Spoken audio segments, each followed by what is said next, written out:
Welcome to the Peak IDB Executive Series video podcast, where I speak with executives, leaders, founders, and change makers in the digital identity space. I'm your host, Steve Craig, Chief Enablement Officer at Peak IDB. For our audience, this is a video first series. So if you're enjoying the audio version, please check out the full recording on executiveseries.peakidb.com, where you can watch the full length videos. You could read transcripts, any of the resources or links we discuss. I'll be posting those there at executiveseries.peakidb.com. Very excited about today's guest. He is Rod Boothby, co-founder and CEO of IDPartner. IDPartner is building an open global trust network for identity verification that is powered by financial institutions. Prior to founding IDPartner, Rod was global head of identity for Santander's digital platform. And prior to Santander, Rod was global head of APIs for AIG. He also co-founded MPN. It's a Node.js JavaScript package management platform that was acquired by GitHub, which is now part of Microsoft. Super excited to have you here, Rod. Welcome. Thank you very much for having me. Really appreciate it. Thanks for taking the time to be on the podcast. Now, I just gave a little bit of a primer on IDPartner. I don't know if I gave it a full justice with that one-line description. Can you share more about what you're building there? Our goal is to bring trust to the internet. And there's two aspects to it. The first is, how do I, as a business, trust my customers? And then how do I, as an individual, prove that I'm trustworthy? Today, we have a situation where businesses have to background check every customer that comes to them. What we want to do is to flip the paradigm and put control in the hands of the end user and allow a person to come to a site and say, look, I don't have to upload all of my identity cards. I don't have to do a liveness check. I can prove that I am who I claim to be and that I'm a solid citizen. You can work with me. Nothing's going to go wrong. And the way to do that is simply to ask my bank. So I'm Rod Boothby, ask my bank. They'll tell you that I'm really who I claim to be. I've banked with them for 20 years. I can tell you that I'm really the CEO of my company, IDPartner. My bank will confirm that. So it really puts the financial institution at the center of that trust equation. Well, the financial institutions have a special role in our society. They're really regulated. And they have a special privileged position when it comes to identity. The simple reason for that is that governments want to get paid their taxes. So in the US, for example, there's a law, the Bank Secrecy Act of 1970. It makes it illegal to lie to your bank. It's not illegal to lie to Facebook, for example. They can kick you off their platform for breaking their terms of service, but it doesn't actually put you in legal jeopardy. However, going to a bank and opening an account with a false name, even before moving any money, is against the law. And that thing alone, combined with the regulation requiring banks to do a lot of work to figure out who you are, and then combined with their lifetime of observations about your patterns of behavior, put them in a perfect position to verify who you are. Identity also, you can think of it as an asset class. Your identity is your property. We know this because we say things like your ID can be stolen. So where do you keep your property? Well, at a financial institution. Yeah, that's phenomenal. And IDPartner is a startup. You raised 3.1 million in seed. Congratulations. I know that was Thank you. just recently announced, but that was raised last year, towards the end of last year. Last year, yeah, and it kicked off with support from Aaron Vandevender as an angel investor, and then Rampton from Abstract Ventures joined. Foundation Capital joined the round. We had a large family office join the round. Correlation Ventures, Circle, quite a few angels, great support. One of the best was Simon Chan and his Firsthand Alliance, amazing folks. One of the best VCs out there in terms of fantastic practical help. So we've been really lucky with the folks that have joined. That's great. And I know it's been challenging the last year as the economy has had a lot of uncertainty. What was it like raising that size of seed round with the headwinds we've seen and the Fed's raising the rates and the era of free money going away? Like, what was that experience like? We're part of StartX, and we really followed their mantra, which is do a blitz. Come up with a way of quickly identifying all of the VCs that you need to get in touch with. And then once you've done that, figure out how to personally get introduced to every single one of them through your network. So it's a lot of time spent on LinkedIn, reaching out to folks and going through a long list of people who are already focused on the space and get it. Personal introductions really count for a lot, especially in difficult times. And through it was a lot of meetings, I imagine, and a lot of back and forth. And were there no's, or were people just shut it down? Hey, Yeah, this is not the right time. And you're like, I well, saw I saw a podcast or listened to a podcast recently between Lex Friedman and Mark Andreessen. And Mark was actually really kind from the perspective of a co-founder about what it takes to be a co-founder. He said there's two characteristics. You've got to be smart. You've got to have a heck of a lot of energy. He said the last one though is a choice. He called it courage. I think that's a generous thing. Maybe tenacity. He described it as being impervious to pain. hmm, Um, maybe that's why I'm a co-founder. I don't know. When I was 24, I got whacked by a truck. I was a pedestrian. The truck was doing 90 kilometers an hour. I had 77 breaks and fractures. I wow, know what it is to deal with a long journey. So a bunch of no's from VCs, that's par for the course. yeah, It's a bumpy road. The thing that you learn quickly is that it's not always a no about your idea. Sometimes it's a no about the timing of where their fund's at. Sometimes it's a no because they saw a pattern that was slightly similar somewhere else in their lifetime that maybe they don't like how your go to market is, or they don't like your color background for your logo, or it can be completely inane. And so you take the deep insights that they have, add them in, learn how to overcome them, and you build a better and better pitch over time. that's great. That's great feedback. One of the yeses I noticed in a press release about this was Lance Armstrong is one of your angel investors. That's the Lance Armstrong, the cyclist, is involved in. Yeah, Wow, yeah. We got introduced through some of the angels that were participating, and I lost my mom to cancer.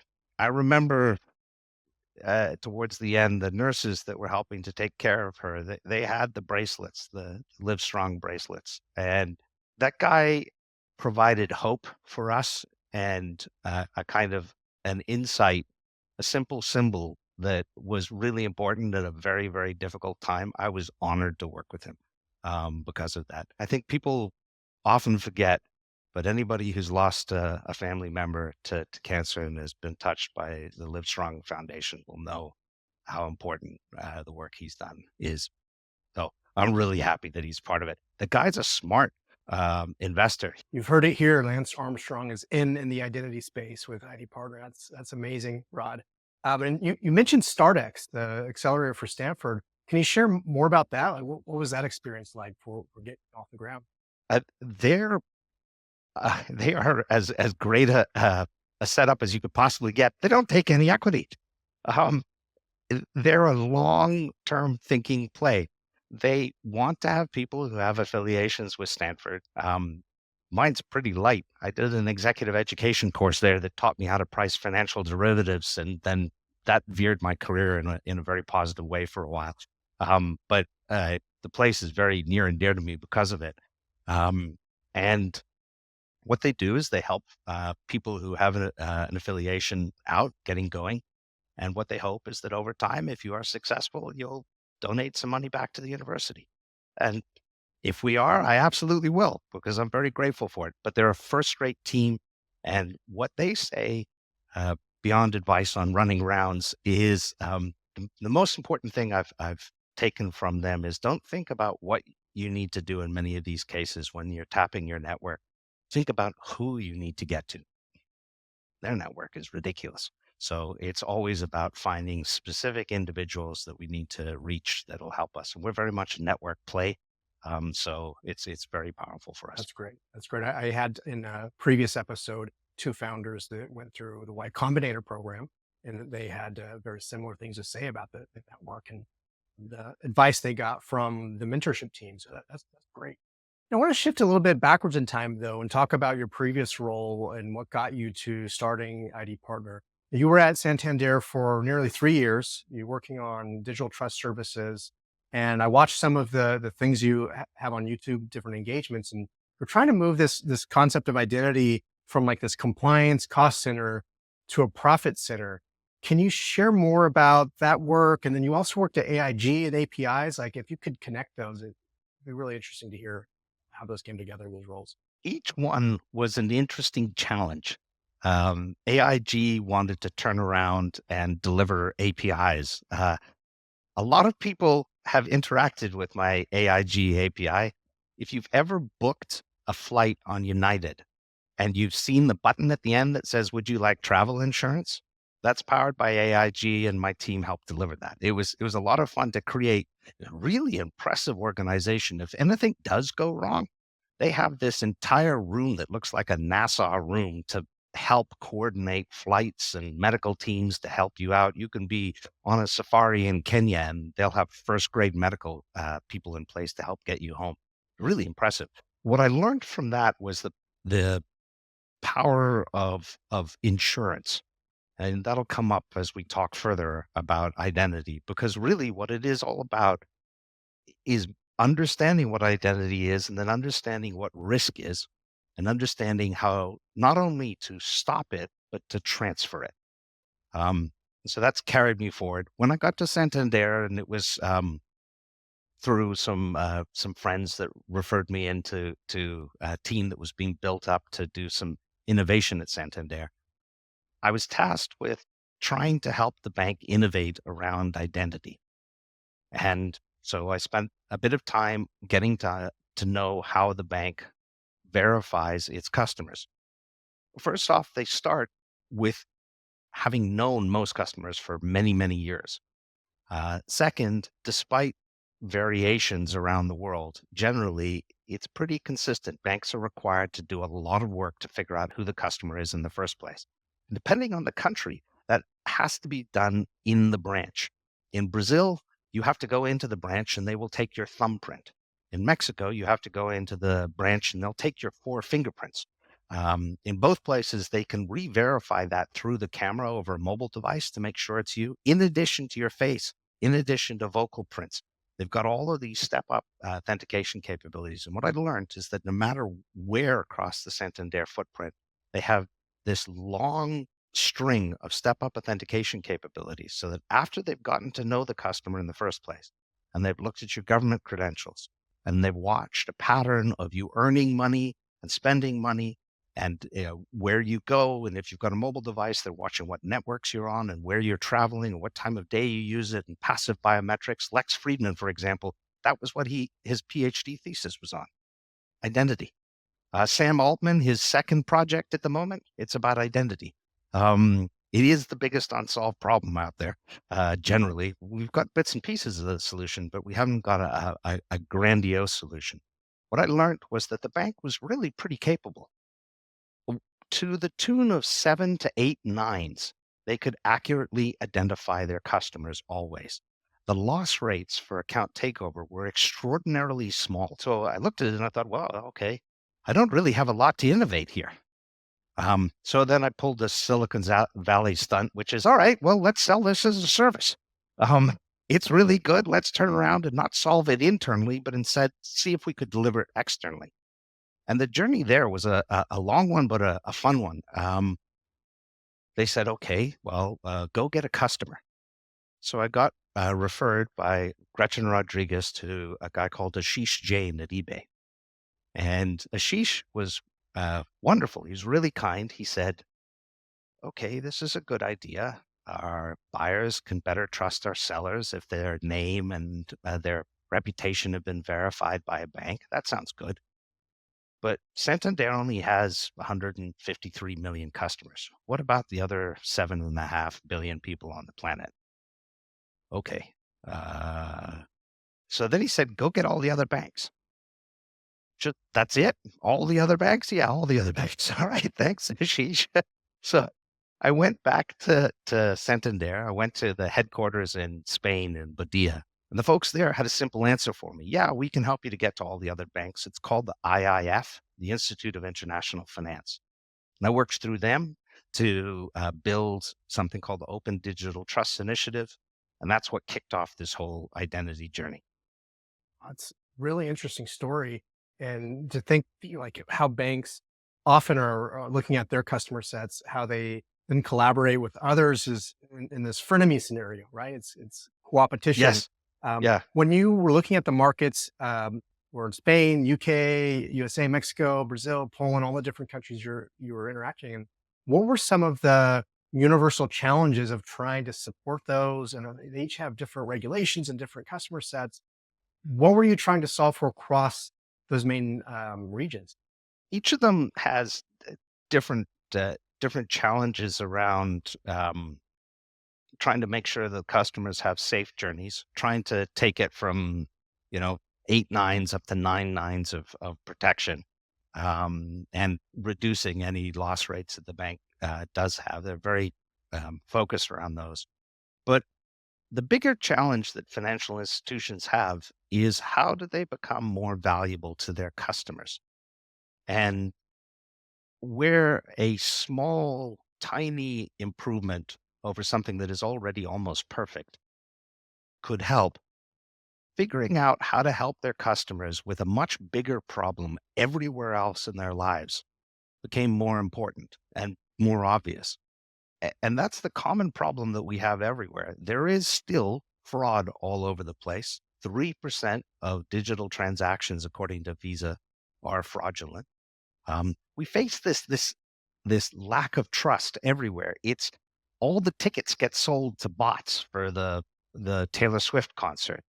It's never knowing if you can trust the restaurant reviews because maybe they were a fake, or the product reviews, or um, not knowing if the person who's supporting your political ideas and encouraging you to be even more strident is actually a real person who really lives in your country, or whether that's a bot or some nefarious organization. And maybe you should be going the other way and actually tamping it down, or being more curious about other people's takes.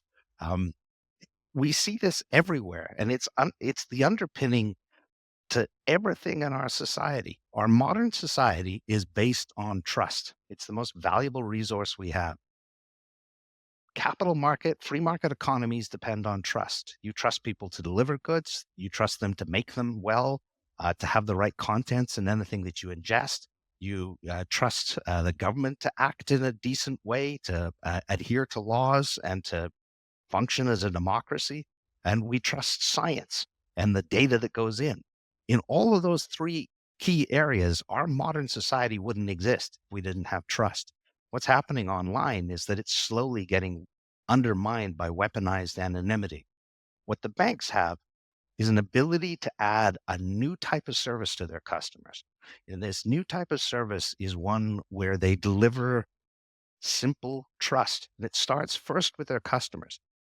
The bank saying, "This is Steve on this session." Okay, now I know you're a real person. Let me listen to you. Let me learn from you. Yeah, the project you described at Santander reminds me of projects I've seen in the US. I think it was Early Warning Systems that was owned by several of the big banks, had initiatives. And then in Canada with Secure Key, several of the big banks there. There's a lot of regulation that's coming in the world around digital identity standards. Canada has frameworks, Australia has frameworks. And then when I speak with experts like yourself, they all point to this concept of like decentralizing identity, getting to a point where we are controllers of our own destiny through self-sovereign identity concepts. Where does ID Partner fit into this ecosystem? And certainly there's a financial institution aspect to it, but where do you see your company playing in helping to solve some of these problems that still haven't emerged as being, of mass adoption, I guess? The thing about the the first insight for self-sovereign identity is that identity is property. And if you take it one step earlier, you start as a unique individual. As a unique individual, you, you need to be recognized in the world. The first way that that comes to you usually is through the society that you're in and through an official document or some kind of an official KYC record. Sometimes it's a citizen's card or a birth certificate or a driver's license. They almost always include technology to help recognize you in the physical world picture. And so when you present it to a human, as long as the document isn't faked and as long as it looks like the document does represent that official organization, we can look at you and say, oh, okay, this is really you. And then we can look at the KYC credentials, the basic know your customer credentials, name, address, date of birth, something like that. Say, okay, this is the right person. That doesn't exist online. How do we replicate some of it?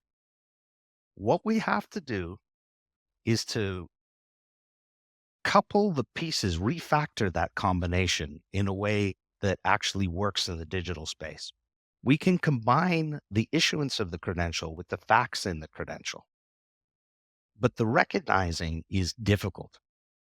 And what I argue is that people ought to be able to control how they're recognized online, and that the best way to do that is to allow them to pick a trusted third party that will stand up and say, yes, the person on this session is who they claim to be.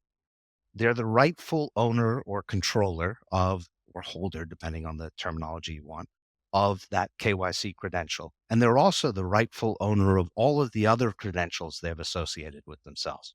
So you now have somebody who is, I know that this is really Steve on this session. I know that he's got a government issued credential from the US government. And there's 14 other credentials, clubs, degrees, patient records, whatever. You're in full control of them and you get to share them.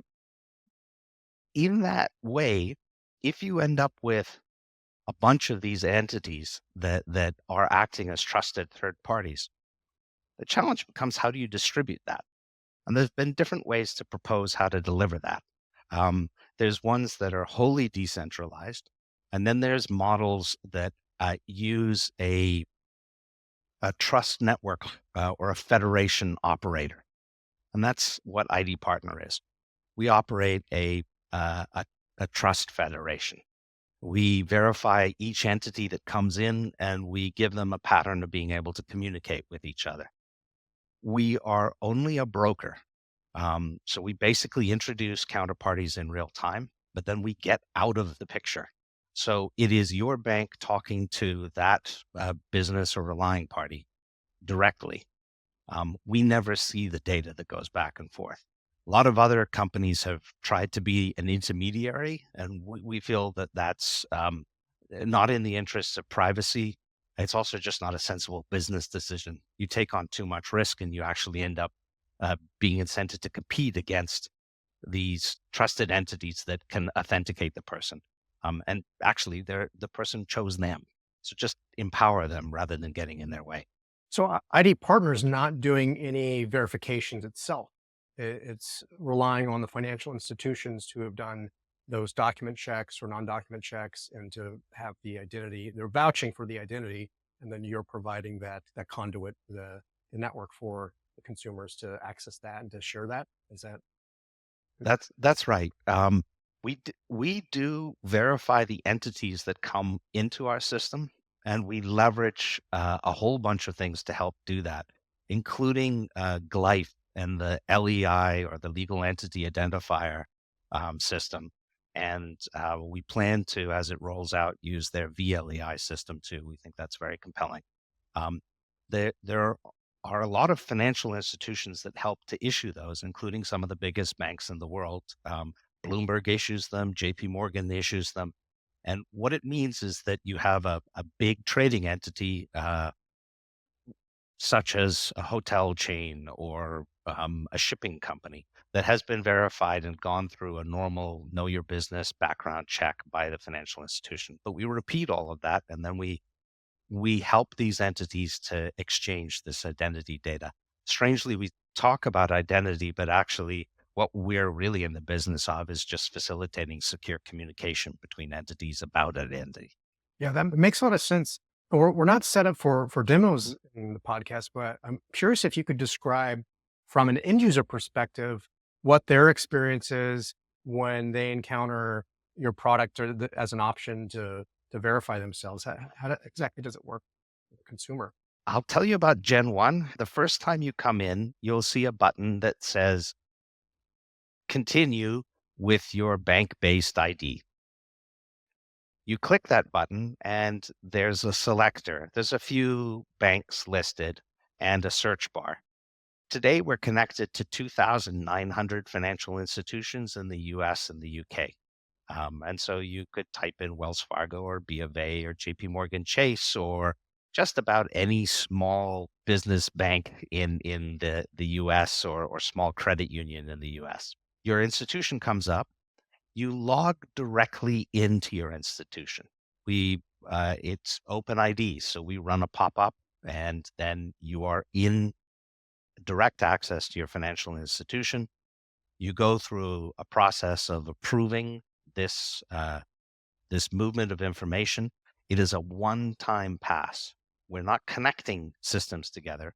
It is only a single one-time pass. The technology underneath it is OpenID. It's an open standard, and in the JWT or the JOT, what's being sent back in that session token is extra information that's been described in the request object. And that extra information is things like name, address, phone number, date of birth, can include payment instructions, and it will include things not now, but later on that allow you to show that you're a customer in good standing with the financial institution. We have some really important aspects of this. The first one is our magic button. The next time you come to the system, anywhere that our stuff is deployed, it will probably be able to recognize you. It's about 3 to 4 nines. Um, and what will end up appearing is the button of your financial institution. You won't have to go through the selection process anymore. So you'll recognize, say you work with Wells Fargo, you'll see, oh, okay, yep, there's Wells. I press the button and you get logged into Wells and it goes back and it's quick and it's easy. And we've done that deliberately because we think that the important thing for the end user is to maintain that trust relationship with their financial institution. We want to facilitate it. We don't want to get in the way of it. The alternative is other people who have been in this space have tried to throw up their own wallet with their own brands. And we're not into doing that. We're just facilitating. The So that's a Gen 1. And you can try it out if you like. You can go, for example, you can have an experience of proving your identity on Twitter. You can go to notabot.idpartner.com. It's a 3-step process. You'll log into Twitter, you'll verify your ID with your bank, and then we'll create a tweet saying, the person who controls this Twitter handle is your name. And if you choose, you can then publish that tweet. It'll be published on Not a Bot in an independent place, and that proves that you are who you claim to be. It's only supposed to illustrate the thing. There are other ways that, but it does work, and it works solidly. That's the first version. The longer term version, Gen 2, once banks install our trust platform, when you click the button, a message will show up on your phone. It's your banking app. And your bank will be able to tell you, say, for example, you were logging into a home swap site. So you go to home swap, you see the magic button. It's your bank's name. You click it. You get a message on your phone from your bank app. It's out of band. It's safe. It's on a trusted device and a trusted application. You log in. The bank runs all of its strong authentication. It's based off of your face for most of them. It's incredibly quick. And then the first thing the bank does is it tells you, you were on home swap. Do you want to share your data? We provide the bank with a trust package to help them to discern the identity of the counterparty. If you don't expect to be on that site, you can stop it, report it, and we will make sure that other banks in the financial system are aware of the behavior of this relying party. But if it's the happy path, you say yes, and in you go. So to repeat it, you see the magic button, you press it, you get a notification on your phone.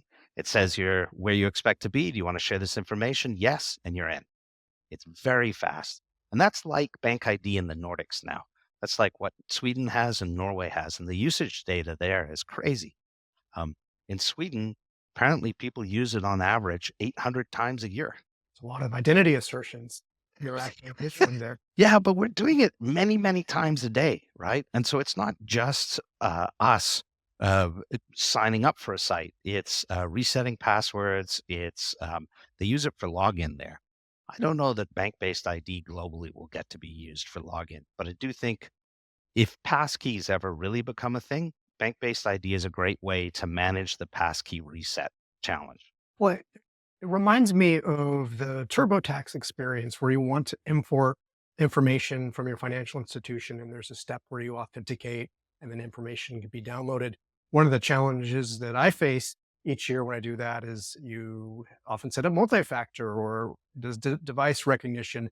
Are you able to handle some of those scenarios where you've got the authenticator app and you have to put in a code and being able to facilitate that? So that all works today in Gen 1. And in Gen 2, because the bank is sending a message to the bank app on your phone, it's actually all built in. So it creates all that out of band security and takes it even one step further in a way that is so fast and easy. You click the button, you get a buzz on your phone, you hit yes on the application. The bank already knows that it's the right application. They've already got a secure enclave, a shared secret. They know that they're on the right device, that they have already checked during the authentication. This is the right network, right location, right passive biometrics. Thank you, Lex Friedman. And now we're in and ready to roll. Yeah, much better experience than repeatedly verifying yourself, the same questions over and over again, the same presentation of documents and Yep. verifying. That's the status quo of digital identity today in IDV. For a lot of the market, it's generally transactional SaaS, pay per use. Companies are now used to when they do these verifications or account recoveries, and there's a pretty clear model around that. Without getting into too much of your secret sauce, I think business models are always tough to figure out and reusability because it's one maybe one bank has initially done that verification and they've perhaps done those transactional events to verify this person. And now that can be reused. How do you create incentives for the various parties? Like who ultimately pays? How do you make money at ID Partner? We have a multi-tier pricing model. It's pretty simple. If the person is doing KYC at the beginning, that's one price. If it's just this is a real human, here's a UUID and an email address, but we're not going to give you KYC, that's a lower price. We do have some partners that have asked for a different type of model where they basically get an all you can eat over the course of the year. And we're taking the risk of guessing what that's going to be, and we'll eat the cost if we're wrong. But for the financial institutions, we actually pay by the API call. And so we'll hope to wrap that up so that people don't have to take the risk. For the banks, the long term opportunities, though, are much bigger. They know that if they power login, then they can help power checkout. And so they have a better, and they can give the merchants a better deal around payment rails because they've already verified the customer. Second, the banks know that if they participate in supporting login, they will get behavioral data that will help them to stop fraud at checkout. And through both of these, they know that what they're going to start to do is to create a service that becomes indispensable for the person. They just like you use your authenticator app on a regular basis, you are now using your bank service. And it's easier, simpler than an authenticator app. It's more powerful, and they can deliver key additional services on top of that. The most important is risk transfer. The key thing that we're trying to build is an infrastructure to support the delivery of insurance. So, say, for example, I'm about to buy a house from you. At time of purchase, I actually know someone who got fished and tricked into wiring 500,000 to the wrong escrow company. The money disappeared, the FBI got involved, but they eventually got most of it back, but it took 6 months and they certainly lost the house they were bidding on. It wasn't cool. Very, very upsetting and stressful time for him and his family. The people shouldn't have to be worried about this. Instead, in the case of me buying the house from you, Maybe your bank or the escrow company's bank can guarantee for me that that's the right place to wire the money and sell me some insurance, just like my AIG insurance, where they come in and they say, okay, we'll guarantee you on this specific transaction. And for medium, small businesses and individuals, this means they no longer have to be identity experts and they don't have to understand the risk. They can simply transfer it by buying the insurance. And that also helps us to level the playing field between financial institutions. If one financial institution is very good at authenticating their users, their insurance fees are going to be low. Another one that maybe isn't so good, the reinsurance will be more expensive and their insurance rates will be higher. Um, People will have incentive to move to the shops that do a good job, or banks will have more incentive to invest heavily in the authentication capacity. In those modes, are there liability caps? Are there limits to that? Or like, what does a guarantee generally mean for someone who's interested in that? They're specific to a transaction. So I'm buying the house from you for, say, $1 million. I would like to send money to this escrow account. That's the right escrow account to buy a house from Steve on this specific transaction, and it's for $1 million. And the bank comes back and quotes me, just like the travel insurance. Here's a $15 fee. We'll guarantee it's the right guy. And what we're trying to do at ID Partner is to create the metadata that's needed to price that adequately. Yeah, that's a big gap in today's current world of how we prove identity, because the companies that provide those services, whether they be document checks or perhaps fraud signal evaluations, like there's limited indemnity and liability that they're taking on there. It's a service that's provided, but not necessarily a guarantee. So the scrutiny still falls on that customer who's using those tools to make sure they've got the right person before they wire that 500K or before they do something like issuing even a small credit card line. So it's an interesting approach to it. Now, I know you're in startup mode and every day is a new challenge and you have many different paths. You mentioned Gen 1, Gen 2. What is the next, just like what's right in front of us, the next 6 months, or maybe you're thinking in a year horizon? What does that look like for ID Partner? Well, it's been interesting. Some of the demand is not at all what we expected. There's lots of things for contract signature. People are interested in that. Big transaction confirmation, they're interested in that. Access to certain secure environments. People are interested in employee onboarding, for example, is a big space where people would like to do it. One of our earliest partners is a company called Avans. Um, their story is interesting. They're from Singapore and they started a very capable background check service. It's sort of analogous to, but broader than Checker. Um, and they recognized that if they weren't certain about who the person was at the beginning of the process, they had a sort of a garbage in, garbage out problem.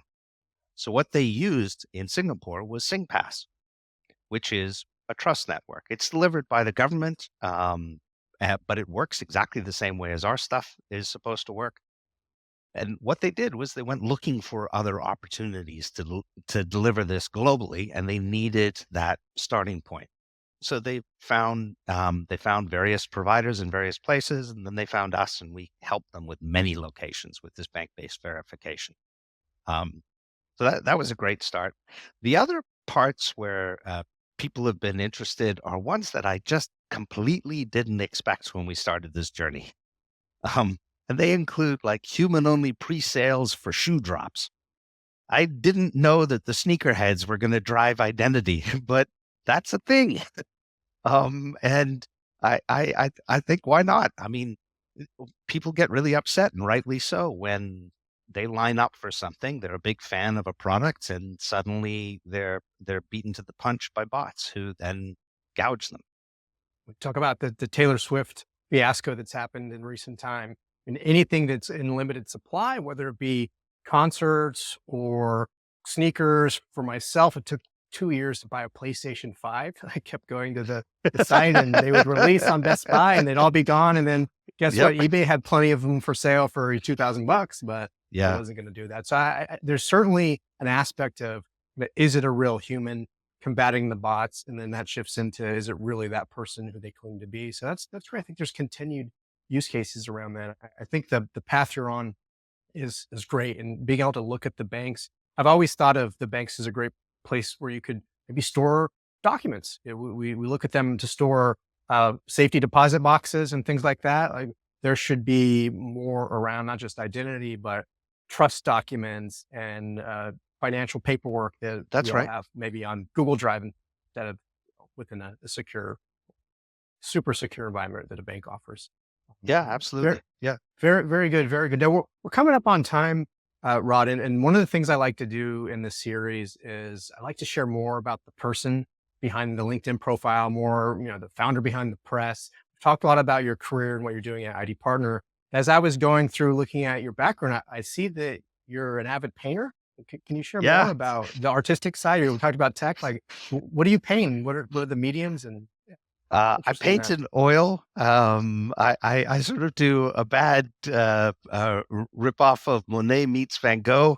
And that all came about from one of my early startups. I had just met my wife. We weren't engaged yet. And I tried a startup in 2001. Bad timing. Um, and needed money for a Christmas gift, and I realized I didn't have enough. So I thought, well, maybe I could paint a picture of the first place we shared together. And I don't know what convinced me to do that. I'd never painted before, but it worked out quite well. And so I've been painting in oils ever since. And that led me to, when I don't have time to paint, photography.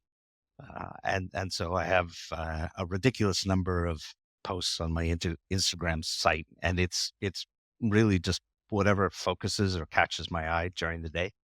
Well, I find that very meditative. It forces me. It's kind of like a gratitude practice. If every day you force yourself to take a beautiful photo of something, a flower, and anything that you can find, and you'll see mine is a mixed match of where I travel, cool cars, and landscapes and flowers. Like, it's insanely pedestrian, but at least for me, it's a thing of, wow, that was something beautiful I saw that day. Um, Amazing.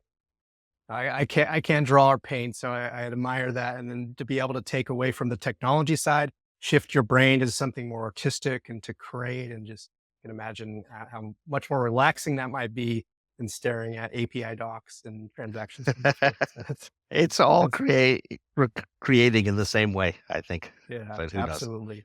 Well, we're out of time. To close out, for anyone that's watching or listening, or any of the subscribers of this podcast, how would you like the market to engage with you and ID Partner? What type of conversations are you looking for? And I can link to the page, the resources here. Oh, thank What are you. you interested in? Um, we're a network play. We're very interested in partners. If you're interested in verifying your customers or the participants in your online community, you want to deliver trust and safety or reduce fraud, please come to idpartner.com. We will love to engage and show you how quick and easy it is. Excellent. Thank you so much, Rod, for taking the time to speak with me and making the time to be on the podcast. I look forward to seeing the tremendous progress you make in the road ahead. And thanks again. Have a good rest of your day. Thanks a lot. See you.